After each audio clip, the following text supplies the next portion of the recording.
नमस्कार मैत्रिणींनो, खाद्य मेजवानीमध्ये पुन्हा आपले मनापासून स्वागत आहे. आज आपण बघूया केकची रेसिपी.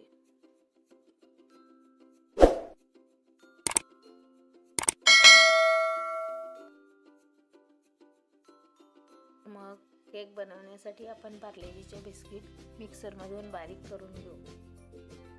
अशा प्रकारे आपले पार्लेजी बिस्किट बारीक झालेले आहे.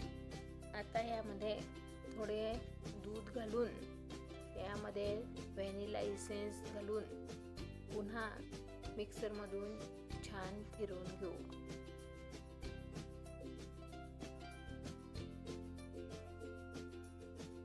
आता एका कढईमध्ये थोडे जाड मीठ घालून मंद आचेवर गरम करून घेऊ आणि त्यावर आपल्याला भांडे ठेवण्यासाठी असे एक स्टँड ठेवून घेऊ. वेलदोडे बारीक करण्यासाठी मी साखरमध्ये बारीक करून घेतलेले आहे. साखरमध्ये छान बारीक होतात. आता याची पूड यामध्ये आपण घालून घेऊ. अशा प्रकारे केकच्या भांड्याला तूप लावून आपण त्यावर थोडा मैदा भुरभुरून घेऊ. आता या भांड्यामध्ये तयार झालेले मिश्रण ओतून घेऊ. आपण बघू शकता आपले मीठ छान गरम झालेले आहे. आता भांड्यातील मिश्रण थोडे व्यवस्थित करून आपण या गरम झालेल्या मिठावर ठेवून देऊ आणि यावर झाकण ठेवून घेऊ.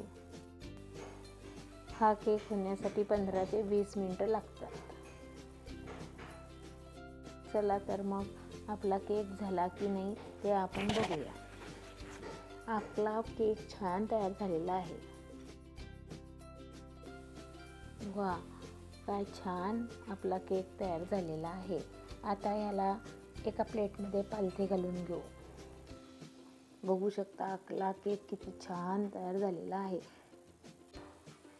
आता या केकवर आपण चॉकलेट सिरप ब्रशच्या साहाय्याने छान असे लावून घेऊ.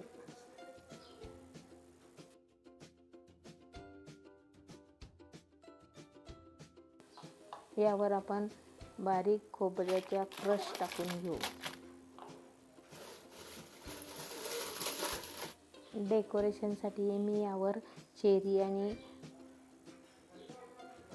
जेम्सच्या गोळ्या ठेवलेल्या आहे. बघा किती छान असा स्पंजी केक तयार झालेला आहे. वेळात वेळ काढून व्हिडिओ बघितल्याबद्दल मी आपल्या मनापासून आभारी आहे.